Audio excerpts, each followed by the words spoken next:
So tonight we're going to talk about a question that every thinking person has asked at one time in their life or another. And the question is, what is your destiny? When do you say this is something that you're meant to do and this is part of your life and to stick with it? And when do you say it's time to move on and change? And many people here made big moves in their life. I read this week an amazing parable in the Medrash. Medrash gives this amazing parable that should be required reading in elementary school, but I don't know, they skipped over me when probably everyone else knows it. I just learned about it this week. Medrash gives the following parable. There was a king who had many sheep, and one day this deer that decides to join the sheep. And the deer comes with the sheep, and they tell the king, "Your Majesty, a deer has decided to graze and pasture with the sheep." And the king says, the king loves the deer. That's the words of the Medrash. The king loves the deer. The king is told, not only is the deer grazing with the sheep have come back home now, and the deer has joined them. The king loves it. The king says, give the deer to drink, make sure he's okay. Every day the sheep go out to pasture, and the deer goes with them. And every day the king tells all the shepherds, take care of the deer. No one should hurt the deer. No one should touch the deer. Make sure the deer has what to eat. Give him the best grass. Make sure he has the best everything. And one day the shepherds come to the king, say, "Your Majesty, we have so many sheep. We have so many goats. Why is it that you don't tell us about your sheep and your goats? You only tell us about the deer. Why don't you tell us about anything else?" And the king says, the sheep, it's their nature. They go out to graze in the field, they come back to their home. It's their nature. So it's a natural habitat to come back to the corral. But the deer, the nature of a deer is to go out and to sleep in the desert. And the deer has this whole vast desert to go to. And shouldn't I give credit to the deer who has decided to leave the vast desert and chosen instead to be with me? So this parable, the Medrash brings this down to explain why God tells us to love converts, those who convert to Judaism. But the Rebbe said that this also has insight in regards to those who've chosen, who've not been brought up with a religious environment, and they've made choices by themselves to get closer to Hashem. And we have to realize how valuable that is to Hashem, and give and love the deer, take care of the deer. Bali Shuvas, that's right. Oh, you heard it? Yeah, So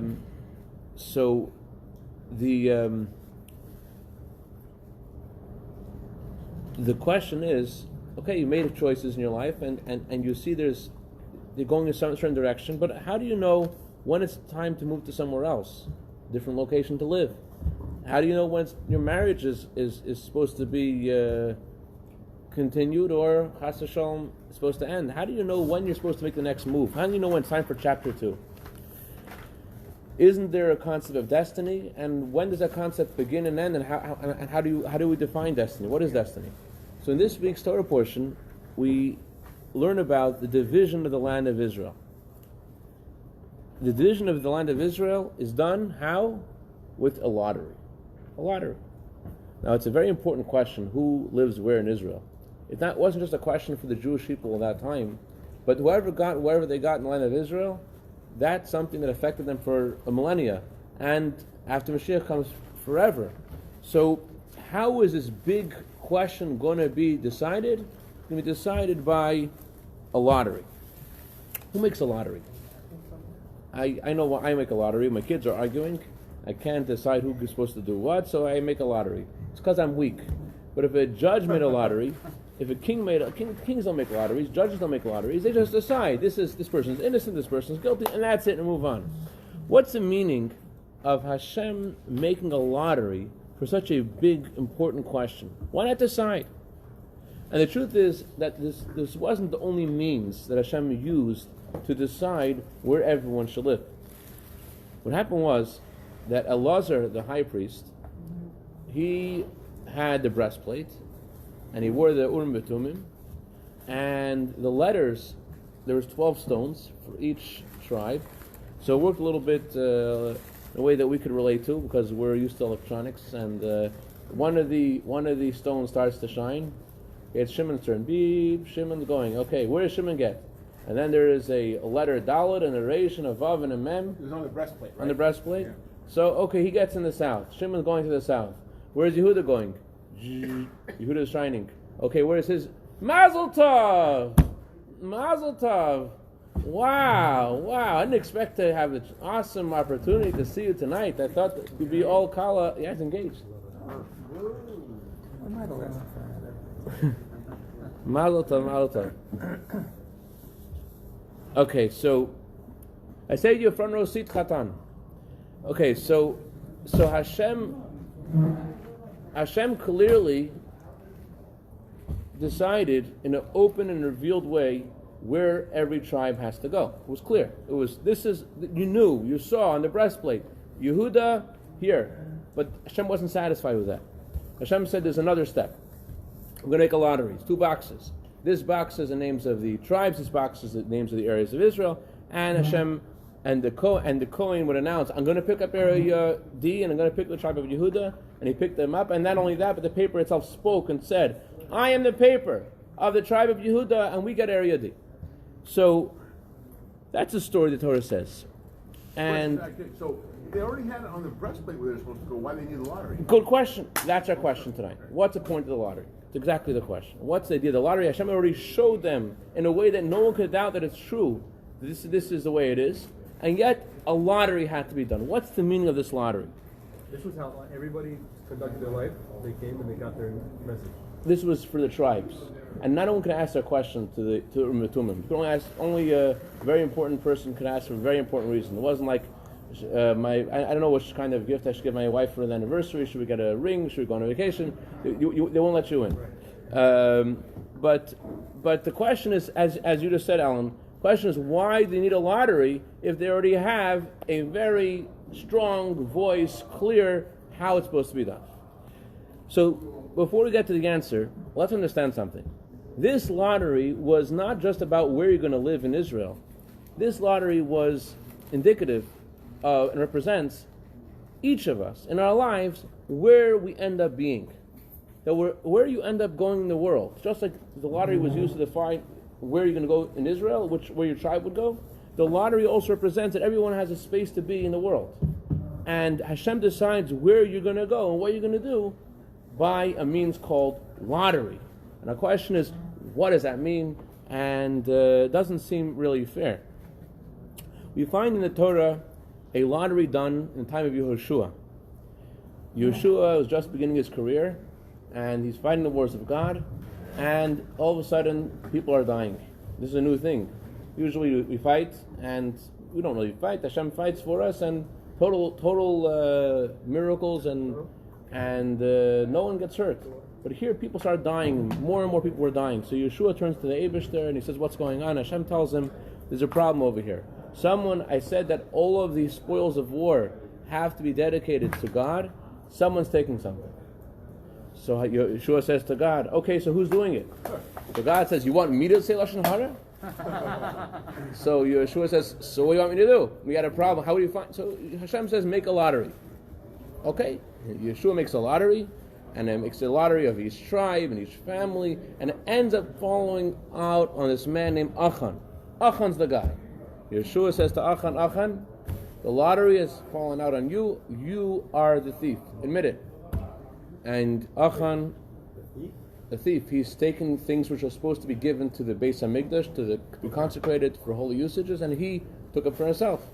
So Achan says, you know how you did this? You did this with the lottery? It's totally not fair. Imagine, Achan said, Yehoshua, you and the Kohen Gadol, I make a lottery, say who's the thief? Either you or the Kohen Gadol. It's got to be somebody. The lottery is going to go on one, either you or him. It's not fair to do it through a lottery. That's what Achan said to Yeshua. And Yeshua, interestingly, responded to Achan, which was very fascinating, his response. It really indicates what we're going to talk about later tonight, but listen to the words. Yeshua says to Achan, do not scorn the lottery, because the lottery is the way the land of Israel is divided. Don't make fun of the lottery.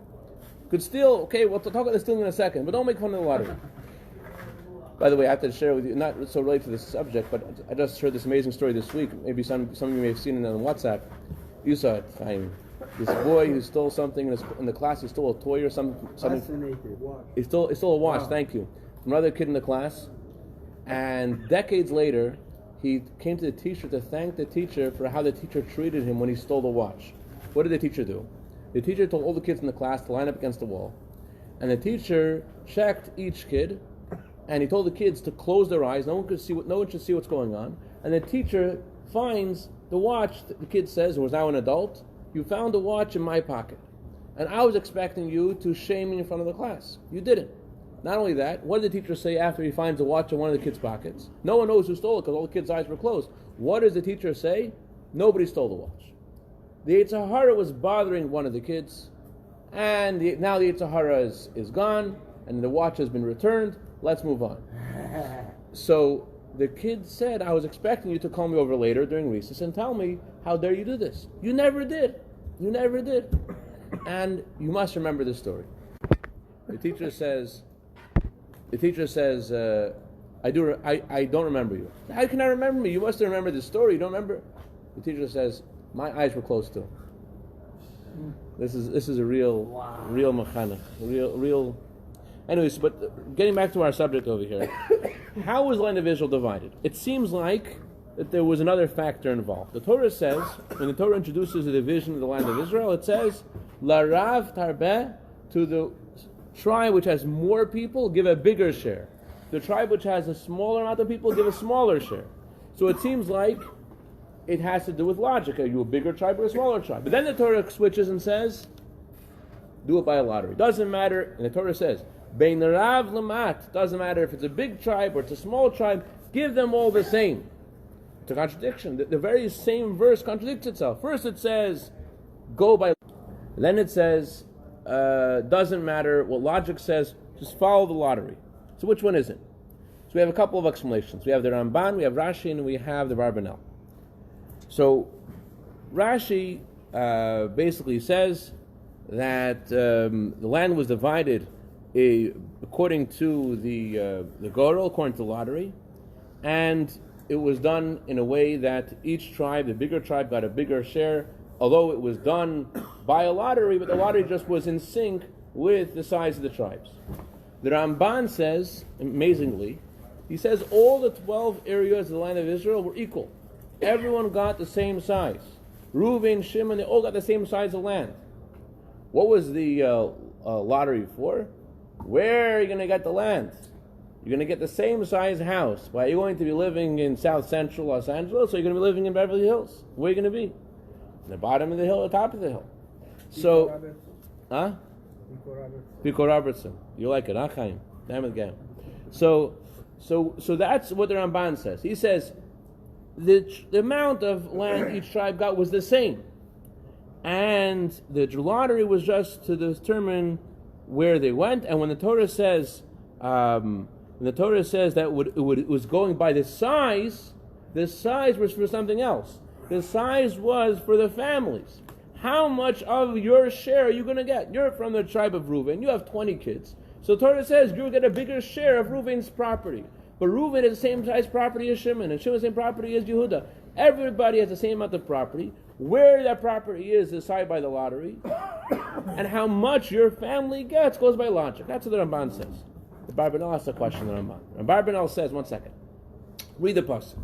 The pasuk says a bigger tribe gets a bigger share, a smaller tribe gets a smaller share, and then it says lottery. So the Torah first speaks about the logic, and then it speaks about the lottery. According to the Ramban, the land of Israel was divided in equal portions. It should have said, first of all, the land, we have to decide where everyone's going to be, and then we'll figure out how much percentage of that land each family gets. Why did the Torah talk about how much land before it even mentions where the land's going to be? According to the Ramban, the Torah's order is the opposite of the way it really is. Because according to the Ramban, the first thing that you have to decide is where the land's going to be, and then decide how much land your family is going to get. So the Barbanel has a different explanation. The Barbanel says that it works like this.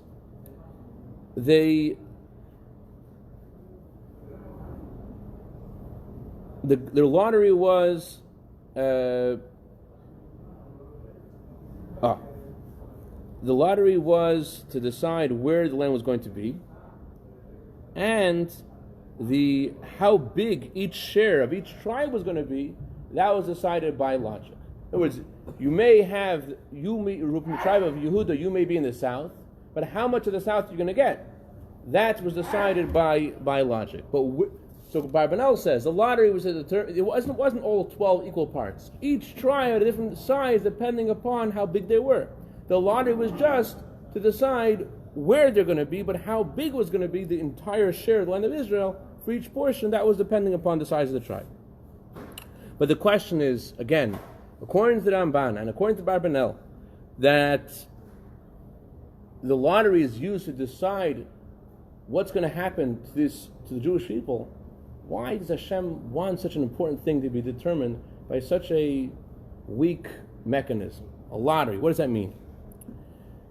So we're going to discuss, first of all, before we get the answer, how does the Torah view flipping a coin? Everyone does it. You make a decision right away, and you flip a coin. Is that kosher? Heads or tails? Is that a kosher thing to do? Are you allowed to do that even? Doesn't it say in Shulchan Aruch you're not allowed to ask a lottery? So when do you flip a coin, and when don't you, and are you allowed to? So there's interesting. It is actually brought in many codifiers of Jewish law discussing very important questions about this exact issue. There was a story in Israel about this man. His name was Avram Ravitz. You know who that was? He's from Degel Torah, Chavra Knesset. He and all of his children had this big dilemma. He needed another kidney. He had 10 children, and all the children wanted to give him their kidney. Who should have the merit of giving their father the kidney? The wife wanted to give him the kidney, and every kid wanted to give the father the kidney, and they couldn't figure it out. And so they had a din torah. They made a bezin to determine who should have the merit to give their father their kidney. They made a lottery. No, they made a din torah. They made a halachic court, a judgment. Okay. And each one had another reason why they should be the one to give him the kidney. The oldest kid said, I'm the oldest kid. So first of all, they decided the wife can't give the kidney because her kidney didn't fit that so well. Anyways, but make a long story short, it was the two oldest kids. They were the ones who both of them could have been a good candidate, and they came to the bezin. Finally, the bezin said, "We can't figure this out. Lottery." Because the second child, he was very involved with the father, and he was involved in medicine, so he knew about what the issues were. So they thought he had it right. So they ended up making a lottery, and the decision of the lottery was that the oldest son would get the kidney. So they used the lottery to determine the halacha. There's a similar scenario. Another scenario. There was in Israel they determined the rabbanut, the different rabbis in different villages by a vote of an electing board. So there was a tie. It's a tie. What do we do now? It's a tie. So it was right before a wedding, and they had to have the rab officiate by the wedding, and there's a tie vote. What do you think they did? They rolled the dice. Okay, ini, mini, mini, mo. Let's take Rabbi Cohen. All right. So Rabbi Cohen is appointed, and of course the other rabbi, he writes a letter right away to Rabbi Yosef. What's going on? This isn't fair. And Rabbi Yosef said actually that was incorrect. He said a very interesting thing about Rabbi Yosef. He said a lottery is good, a lottery is valuable, and the lottery gives each person, doesn't take away the rights of anybody. Which means like this: if everyone has an equal right to something, so the lottery could determine whose share is whose. But the lottery cannot uproot the natural right of you to something. So if you're meant to be the rabbi, why? Because of your merits, you're the only one person supposed to be the rabbi. Only one person is fit for the job. The lottery cannot take away from you your rights. The lottery could only be used to determine when everyone has an equal right, how should we divide it? Who should, like an example of the kidney. There's a story happened 200 years ago. You can Google it. There was a boat that left Liverpool to the United States, and when it was still very far from the shore, the boat sank. And there was two boats that left, lifeboats that left this larger boat. One boat took the whole staff and the captain, and the captain's supposed to leave the ship last, but I guess this captain had a different idea. I don't know what his idea was. So the captain went on one boat with all the staff, and there was another guy with all other of whoever made it to that boat. Problem was, there's a lot of people in the boat, and they couldn't figure out what to do because the boat started to sink, and they have to figure out what to do. So the guy who was driving the boat, he decided, whoever is single, not married yet, has life ahead of them, so they're not married, they don't affect that many people, they're going off. And he actually threw off the boat people, and the boat made it to shore. When the boat made it to shore, there was a court case. And the court case, the American court decided that this guy has to go to prison. Why? Because the judge said, why'd you decide? Well, I decided, this guy is married, he has children, they all need him. The judge said, why are you deciding who's supposed to live? So he asked the judge, what should I have done? The judge said, you should have done a lottery. Wow. That's what the judge said. So, it happened many times in Nazi Germany, in the ghettos. And the capos would take away a certain amount of people from a certain quota amount of people they had to take to be sent to the gas chambers. And the question was, if you knew someone had to go, could you make a lottery to determine who would have to go? And this was something that they had to figure out at that time. There was a story in the few months before Israel was established as a state. There was 35 people that were I forgot which group they were part of. But 35 people were massacred, and the Arabs not only massacred them, but they also destroyed their bodies. And they were able to figure out most of the people, 22 people, they could figure out who they were. But there were 13 people, they couldn't figure out who they were. They had destroyed their bodies so much, they couldn't figure out who they were. So what they did was, they made 13 graves, and they put the remains of these people in these graves, unmarked, because they didn't know who they are. An amazing story. There was a man named Rabbi Levin, great last name, not related to me. And Rabbi Levin, he's called the Tzaddik of Yerushalayim. Actually, the book, there's a book called the Tzaddik of Yerushalayim. It's interesting that the Rebbe actually was one who told the author he should make a book about Rabbi Levin. We have it, yeah. So Rabbi Levin, he did this amazing thing. There's something called Gerel Hagra, the lottery of the Vilna Gaon. The Vilna Gaon had a certain system of opening a chumash and counting words, and figuring out things based upon a sign from Hashem, so the Rabbi Levin, he took the Chumash and he did the Geil Hagra, and he comes and Imamish names came out, Binyamin, and there was someone Binyamin Yamini, and the name Yamini came out. It's an amazing, and one by one until today there's 13 markers for the 13 graves. So there is a concept of a lottery being a sign from Hashem. But when is it? Every time you flip a coin, is that a sign from Hashem? Is that a way to do? So the truth is that there's no sin in flipping a coin. Even though it says in Shulchan Aruch that you're not allowed to ask a lottery, but you're allowed to flip a coin. Why? Because when you flip a coin, you're just trying to make a decision. You're not determining this is a good decision or a bad decision. This is just the decision we're doing. You're not saying this is good or bad. You're just saying this is what I'm going to do because I'm making this lottery. You're not. We don't know what good and bad is, anyways. But leaving that question aside, you're not allowed to use a lottery to figure out what the future is going to be. But you're allowed to use a lottery to figure out what you should do. Okay, so there was in the Bais Hamikdash on Yom Kippur, they made a lottery between the goat that was going to be sent off the cliff and the goat was going to offer to Hashem, and the goats had to be equal.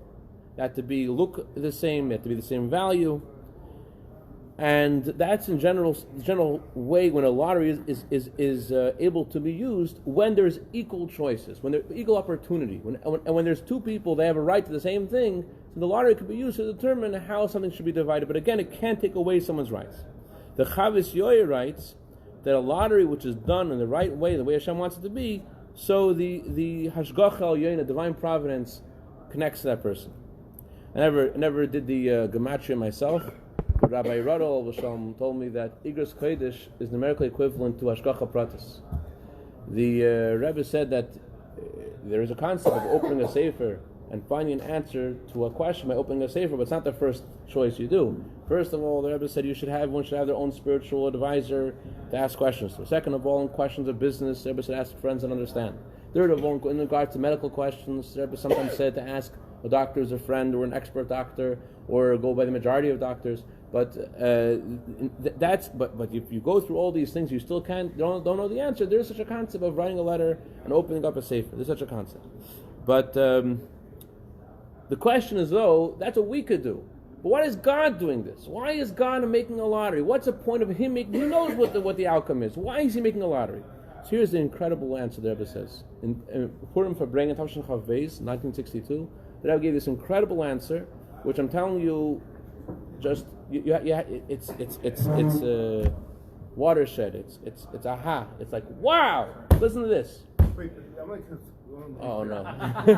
You were saying before that the reason that the other commentators given for the lottery was to determine where exactly it would be, not the actual size. Right. That Right. was what they were saying. Right.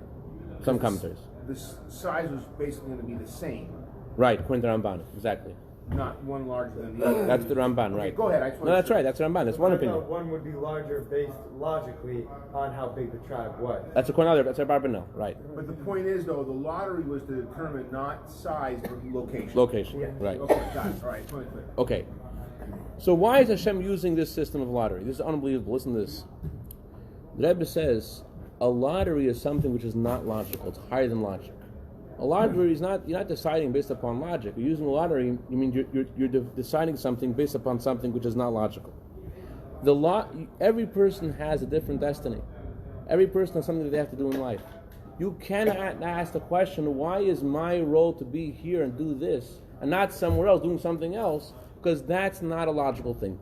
Esther is told by Mordechai, you have to go to the king and beseech the king to annul the decree against the Jewish people. What does Esther say? Esther says, if I go to the king, I'm going to be killed. What does Mordechai say in response?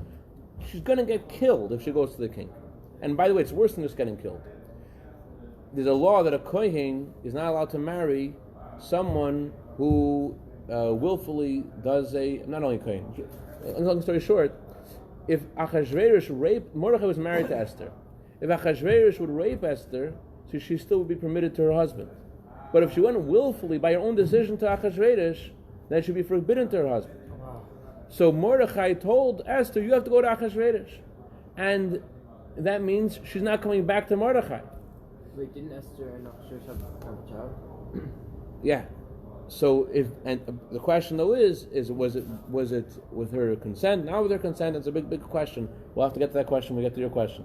It's a big question how it worked exactly. But the question, Mordechai was so sharp with her. He said to her, if you're not going to go, you and your God can save us a different way. And he said to her, Jewish people will save by another way, and you and your family will lose out this merit. You and family will be lost. And Esther responds, if I'm going to be lost, I'll be lost. What she meant was not only will she physically die maybe, but she'll never again be able to go back to Mordechai. And why is Mordechai so harsh on her? Her life is in danger. She's never going to be able to go back home. And yet he's so sharp with her. He's like, you got to do this. Why? The answer is like this. Mordechai told Esther, you have a question. Why do you have to do this? You have a question why this has to be this way. Every person is different. Scientists don't know why, but every single person looks different because everyone has a different role. There's no natural explanation why this is the case, but this is the way it is. Everyone has another share in the land of Israel, and everyone has another share in the world what they need to do. You might ask a question, why is it so hard, and why is my share so difficult? Why can't I have a different share? That's what Esther's question was. So Mordechai said to Esther, Mi yodeya, who knows? Mi yodeya means who knows. Mi yodeya, you cannot know the answer to that question. Who knows? What I do know, Mordechai told Esther, is Im la'eis kozoi sigat amalchus. This is the moment why you've been chosen to be the queen. Think about it. There's a beauty. There's this Achashverosh makes this beauty contest, and of all people in the world, you won the beauty contest. Why did that happen? It must be because you have a mission to do here. Why? Why do you have to go through such a hard time? Mordechai says, I don't know the answer. That's not a question I can answer. What I do know is, that's her mission. I'll conclude with one more point. You send that idea that I was saying that if you have certain talents, you're a doctor. You can't ask a question, why can't I be a rabbi? You can't ask a question, if you're a rabbi, why can't you be a doctor? That's what that's what you got to be. That's what Hashem chose you to be. You can't say, why can't I switch? Hashem chose you. That's what you have to do. And you got to do that. It says about Yitzchak. Yitzchak planted seeds in that country, and he discovered in that year, the Torah says, 100 times more than what he planted. The Gemara asks, why does the Torah say that year, that country? The Gemara answers, it was a difficult year, a difficult country, and it would have made more sense for Yitzchak to eat the seeds instead of planting them. But Yitzchak knew, if God gave him another day on his green earth, and he gave him seeds, and he gave him knowledge to know how to plant those seeds, he has to do what he could do. What's going to happen? He has to try. By Yizra Yitzchak, and he plants the seeds and God blesses it. There is a concept in Gemara about divorce. Gemara says that you're allowed to get divorced according to Rabbi Akiva. Rabbi Akiva it's not just talking about getting divorced physically, chassidus. It's also talking about divorcing your occupation, doing something else. Rabbi Akiva says, if you find someone else better, then they get divorced. That's what Rabbi Akiva says. You have another job, you don't like your job, you think you'll be more successful somewhere else, Rabbi Akiva says to leave your job. That's what Rabbi Akiva says. You're talking about your spiritual mission. You don't like the mission you're in now, so another one looks better, go ahead. Bais Bezalel, which is the halacha, the halacha is not like Rabbi Akiva. The rule is not like Rabbi Akiva. Bais Bezalel is the halacha. What does Bais Bezalel say? Bais Bezalel says, if your wife is deliberately cooking the food in a way that she's deliberately trying to mess with you and hurt you and then then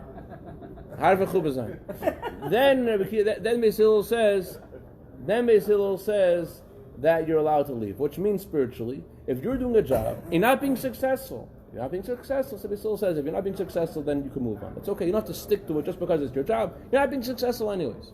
But the Rebbe says we should be more strict than Bais Bezalel in this situation, like Bais Shammai. What does Bais Shammai say? Unless erevas davar, unless there is a halachic prohibition that she's been sitting with someone else, stay. Which means spiritually, unless you're being hurt by what you're doing, then stay where you are. Even though you don't think you're being successful, you have to be in idealism breeds ingenuity. You have to realize this is where Hashem put you. Make it work. There was a chassidus tzedek last thing. A chassidus tzedek. Which one do we go with? We go with Bais Shammai. Stick to where it is, and make it work. There was a chassidus tzedek. He told Tzemach Tzedek he wants to get divorced. Tzemach Tzedek said to him, we say in Mincha on Shabbos. He told Tzemach Tzedek, my life will just be so much easier. Tzemach Tzedek said, we say in Mincha on Shabbos, Hashem gives us on Shabbos menucha shlema, a complete rest, that you desire, complete rest that you desire. So you can't just do the rest that you desire. Do the rest that you, Hashem, desires. That's that. So bottom line is, my dear friends, each of us has a mission. Some days it's a Monday kind of day. Some days it's a different kind of day. Everyone has their own humps and valleys in their mission. We have to realize we can't ask the question why. That's not understanding. One thing we could ask is what. What does Hashem want to, and that's what to focus on. What does Hashem want me to do today and tomorrow? And focus on the land that Hashem gave you. Buy the lottery. It's higher than logic. But if you're somewhere, Hashem decides you should be there, and give it your all. And until we actually see the vision land of Israel, Begashmias, Mashiach Tzekenu, we'll actually move there to Israel and be there, Begashmias. By the way, Yeah.